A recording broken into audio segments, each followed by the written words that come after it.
नमस्कार दोस्तों, हमारे YouTube चैनल पर एक बार फिर आपका स्वागत है।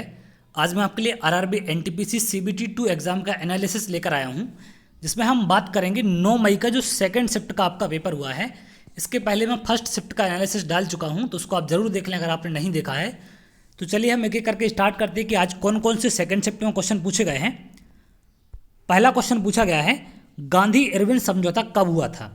तो 5 मार्च सन 1931 को लंदन द्वितीय गोलमेज सम्मेलन के पूर्व महात्मा गांधी और तत्कालीन वायसराय लॉर्ड इरविन के बीच एक समझौता हुआ था, जिसे गांधी इरविन समझौता कहते हैं और इसे दिल्ली पैक्ट के नाम से भी जाना जाता है। इस बात को आपको याद रखना है।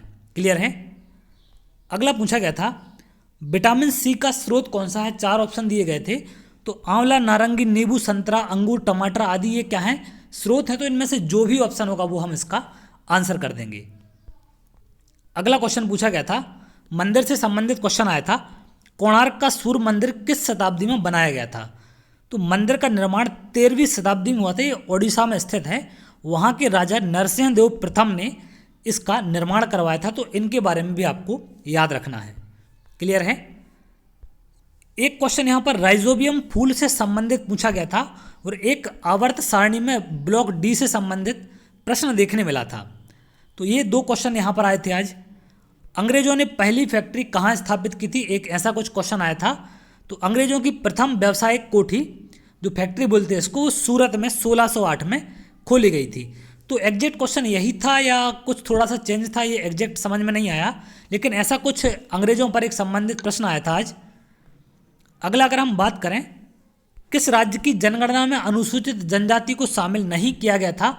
ऑप्शन में ऐसे थे नागालैंड, इस टाइप से ऑप्शन दिए गए थे। तो उनमें से हमें बताना था 4 में से कि किस राज्य की जनगणना में अनुसूचित जनजाति को सम्मिलित नहीं किया गया था। आज कुछ अच्छे लेवल के क्वेश्चन देखने मिले हैं सेकंड शिफ्ट में। पहली शिफ्ट में थोड़ा सा, मतलब पहली शिफ्ट में भी थोड़े कुछ क्वेश्चन आए थे, बट इसमें कुछ ज़्यादा हार्ड क्वेश्चन देखने मिले हैं। 2021 में बीसीसी स्पोर्ट्स अवार्ड पर क्वेश्चन आया था। तो अगर BCC sports personality of the year 2021 के पुरस्कार की बात करें तो एम्मा रादुकानु को मिला है ये। अगर BCC Indian sports woman of the year पुरस्कार 2021 की बात होगी तो ये मीराबाई चानू को मिला है। तो इनमें से जो भी क्वेश्चन पूछा गया होगा उसका हम आंसर यहाँ से लगा सकते हैं। अगला पूछा गया था, नेपाल से कौन सी नदी निकलती है? तो देखिए ये इस टाइप से ऑप्शन थे, रावती, सिंधु, ब्रह्मपुत्र करके ऑप्शन थे। तो रावती नदी जो है ये नेपाल से होकर जाती है।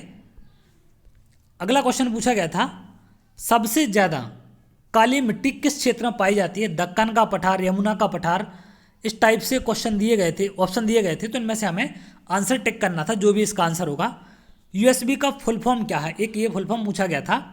तो यूनिवर्सल सीरियल बस, यूनिवर्सल सीरियल बस क्या होता है? यूएसबी का फुल फॉर्म होता है। तो कंप्यूटर से सुबह की शिफ्ट में भी फुल फॉर्म पूछा गया था और इस शिफ्ट में फिर से फुल फॉर्म पूछा गया है। तो कंप्यूटर से भी अच्छे खासे क्वेश्चन आ रहे हैं। इसके साथ साथ अगर हम बात करें करंट अफेयर की, तो करंट अफेयर से कम 8 से 9 और यहाँ तक कि 10-10 क्वेश्चन तक आपके पूछे जा रहे हैं और 2 शिफ्टों में ही हमें वेरिएशन देखने को मिला है।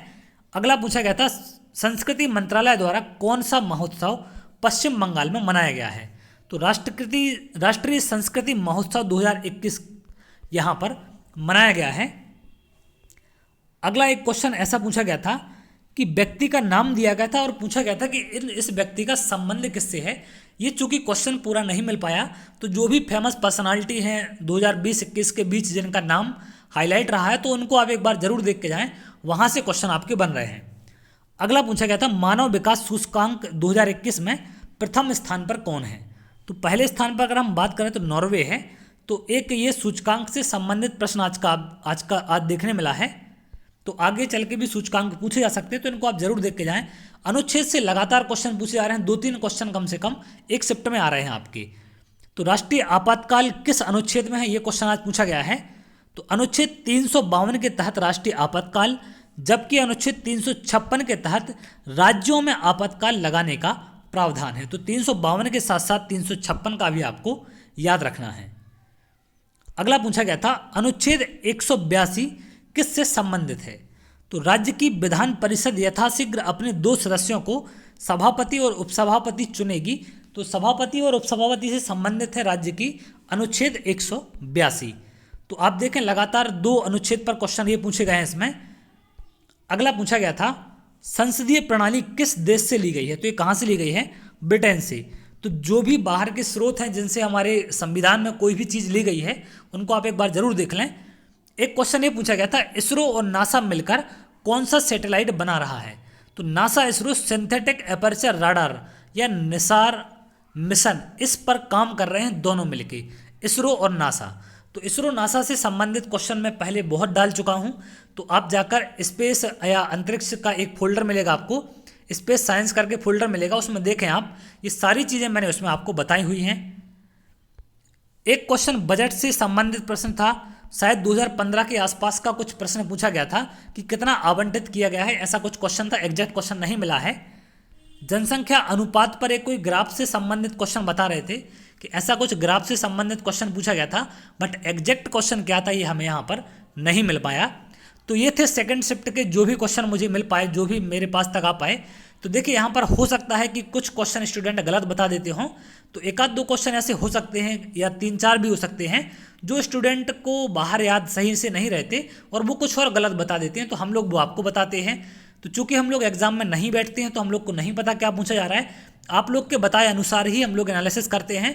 तो कृपया करके आप सबसे रिक्वेस्ट है कि आप प्लीज़ सही क्वेश्चन बताएं, जिससे बाकी आने वाले जो भी जिन लोगों के एग्ज़ाम हैं वो सही से इन चीज़ों को समझ पाएँ। और आप जो भी एग्ज़ाम दे के आते हैं आप प्लीज़ कृपया करके कमेंट जरूर करें जो भी क्वेश्चन आपको याद आते हैं। तो चलिए बहुत जल्द अगली वीडियो में मिलेंगे, तब तक के लिए बहुत बहुत धन्यवाद।